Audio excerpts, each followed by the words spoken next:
It's nearly 7:30 on a Monday morning, and I'm going to get back into my early morning walks. This is not early, I know. It's early enough for me for the first one. And my cold dipping in my tank in the garden. I've been consistently swimming in the pool on a Saturday morning through the winter months. And now I'm going to get back into my dipping in the garden. And it appears you're coming with me.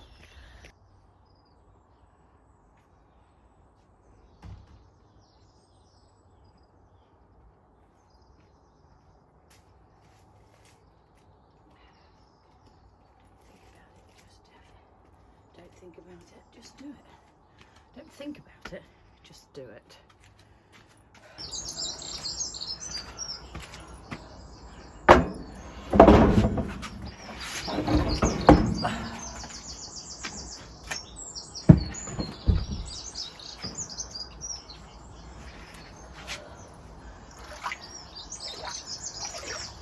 Just checking for creatures.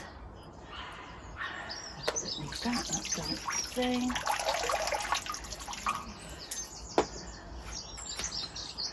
Sometimes I find worms in there. Ooh, I don't know what that is. I don't know what it is. Whatever it is, it's deceased. Hard to see. Oh, I don't know. Hang on. I don't know what it is. It's a little thing. It's a thing. I can't get it. Do you know what? It's just going to have to live with it. It's just going to have to live with my big arse descending. Let's go. I haven't checked the temperature of it. Don't think about it. Just do it. Just do it. Don't think about it. Just do it, Heather. Okay. There we go.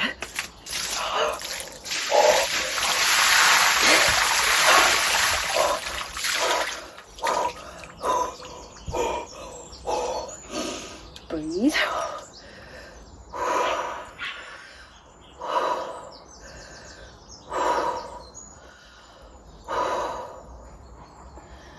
Actually, you know, the swimming in the cold pool has... Look at that, look how quickly my breath's got back to normal. That's amazing. Normally when I first start, it takes ages. That's going into the pool regularly.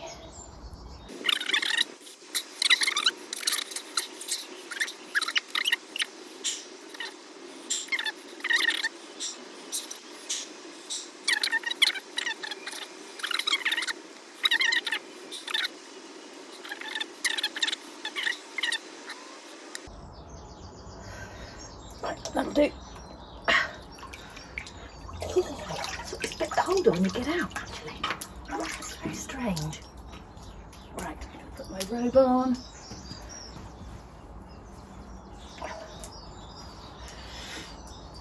Put the chlorine dispenser back, that is essential. Only a little bit left in there. Otherwise I'd be filling this tank every 5 minutes. And I only put the tiniest amount of chlorine in there. Doesn't even smell of it much. Lid back on. There we go, I think that'll do. And there we are. First tank dip of the year, complete. I'm feeling very smug.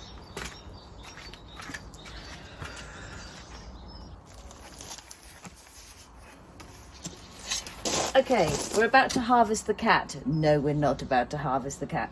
We are harvesting some Jerusalem artichokes that I planted along here. They were great tall plants. They're in the sunflower family. And you eat the tubers and they are absolutely delicious. However, there is one problem. They make you fart like the trumpet voluntary. And I tell you what, it ain't comfy. So I was reading about Jerusalem artichoke and I read that they ferment really well, like sauerkraut. So I thought, okay, that's worth a go. I do a lot of fermenting, haven't done that with you yet. But, so that's what I thought I'd do. I literally only put I think 6 tubers in here that a friend gave me this time last year. And I've had so many from them, so many tubers.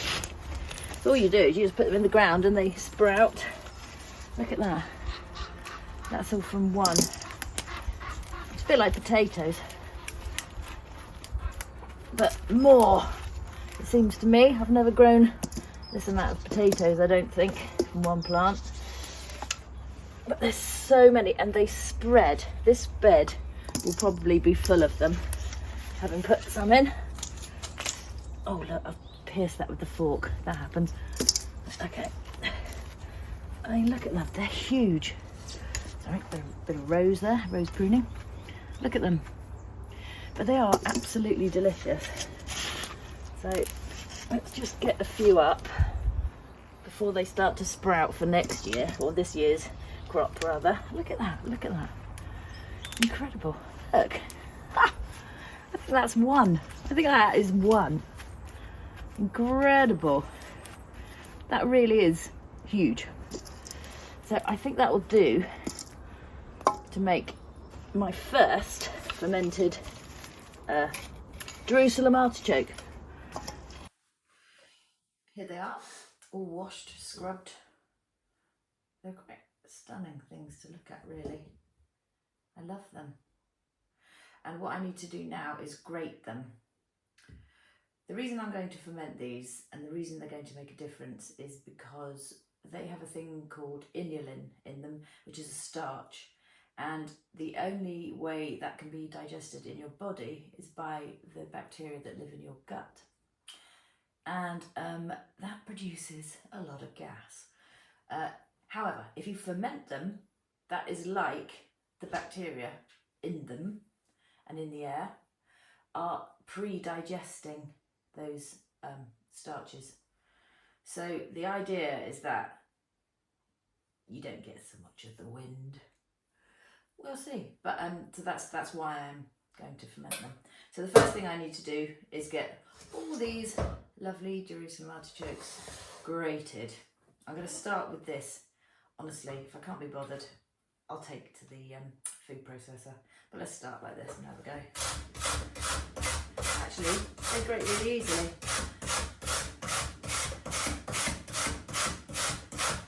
However, I've got an awful lot of them to do, so I'm going to do it in the food processor and put them in the bowl.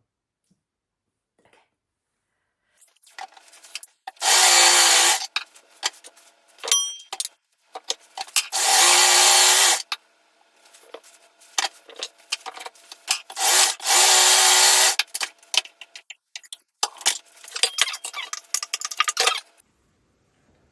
Right, what I did forget was that when you cut into a Jerusalem artichoke, they discolour really quickly. Won't matter at all. It's just a bit of oxidisation.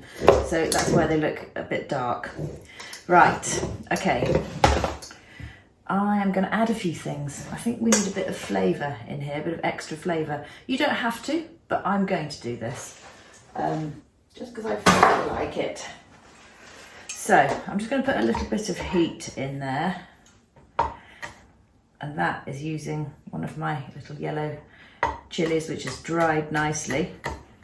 Very, very hot, these chilies, that's the only thing. So I'm not going to put a lot in there, just to give it a little bit of warmth, because there's quite a lot there. And that's not even half of one of those, but I think that's going to be enough. So I'm going to put that in there, just for a bit of extra flavour. I'm also going to put a very few little fennel leaves just to keep it fresh. I was thinking of putting some turmeric in. Should I? Well, turmeric is so good for you. Do you know what I'm going to? Yeah, I'm going to. Teaspoon of turmeric. And then the most important ingredient of all, which is the thing above all of that extra stuff, is the salt. What I did was I weighed the bowl first, and then I weighed the contents of the artichokes, and then I asked our friend Alexa over there for what is 2% of the 1.1 kilos of grated artichokes that I have in there. and she told me that it's 22. Did I say 2%? 3%? It's 2% anyway, 2% salt. So that's the rule of thumb with a hard vegetable like this. You put 2% of the weight of the vegetable of salt in. That is the crucial bit. So we're going to shove that in there. Right, and then you have to give it a really good massage. Get all the salt and the spicy flavours through the Jerusalem artichokes. Mix it up really well and then massage and squeeze. And what's going to happen is the salt is going to draw out all the water from the vegetable. Does the same whether you use shredded cabbage, radish, carrot, beetroot, any combination mix of them all. You can do that with any vegetable, any hard vegetable. Parsnip you can do it with. Parsnip and apple is really nice. But you can hear how that's getting juicy already. So the salt is doing its job and drawing out the water from the vegetable.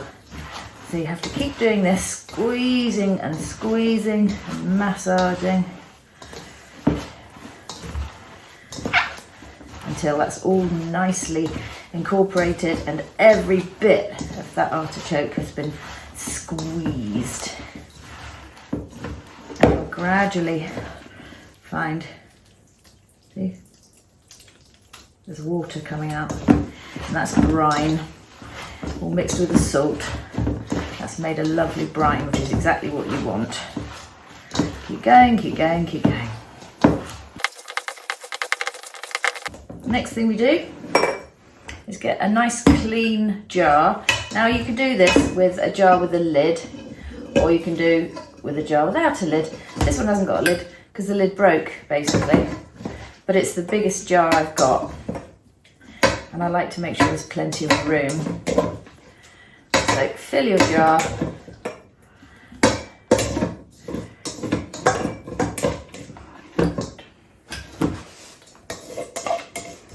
with all that lovely juiciness.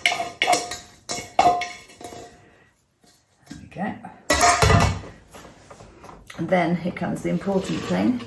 You need to press down. You need to eliminate any air bubbles that might be in there. Make sure you scrape down the edges. And you want all of the artichoke to be covered in liquid, in the brine.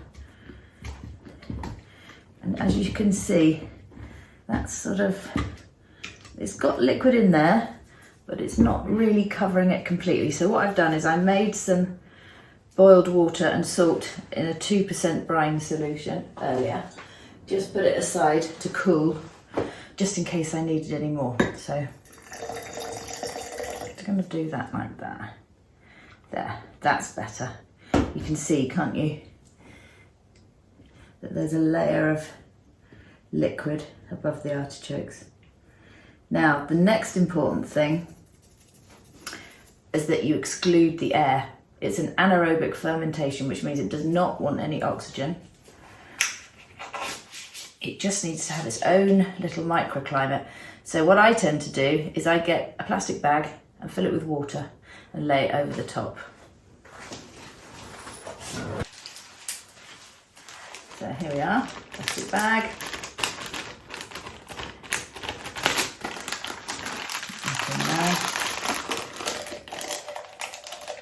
And just do that.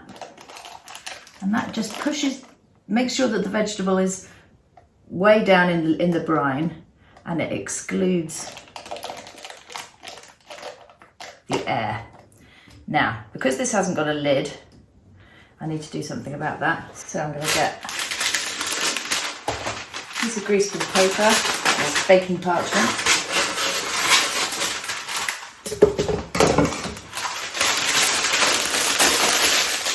Lay it over the top. Rubber band. And this, as it ferments, is going to produce gas. And this way, if you had a tight lid on it, you'd have to burp it every day. Burp it every day? Yes, burp it every day. Which is just let the gas out. But this way, with the rubber band, you don't have to, because it's a bit like a fermentation lock where the gas can escape, but no air goes in. So the pressure of the gas can come down and escape. Great, so that's it. So now I'm going to put this away room temperature. I'll just put it in my cupboard. I've just got a shelf in my cupboard where I put my fermented vegetables, and leave it for about 2 weeks. After 2 weeks, I'll give it a taste. There we are. It's been 2 weeks. However, in the middle of those 2 weeks, after about 5 days, I had a look at this, and it was so lively. She is a lively little girl, this one, that it had bubbled all over the place, all over the shelf, and it was everywhere. And the paper had turned to mush, so I got one of these silicone thingies, and that actually fits it really well. So some of the brine disappeared all over the shelf, but it was fine. This thing is doing the job okay. So I thought it was time to taste it.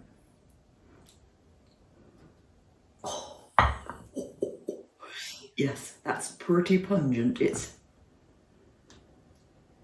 I don't know, it's a bit vinegary,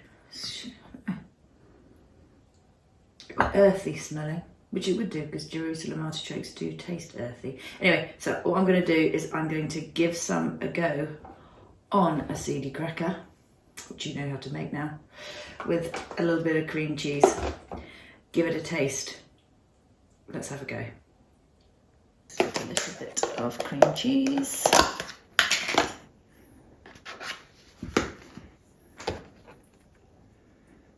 Oh, quite a lot of cream cheese actually. There's no point in just having a little bit, is there? And then let's get a little bit of the... I can hear it fizzing. I can actually hear it fizzing.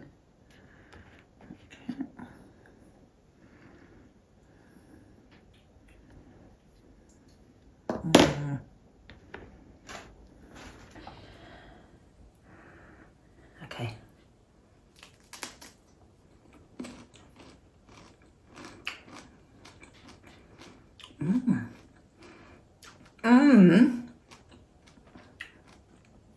That's delicious. That is delicious. Yes, I think I'll be making some more of this. See you soon.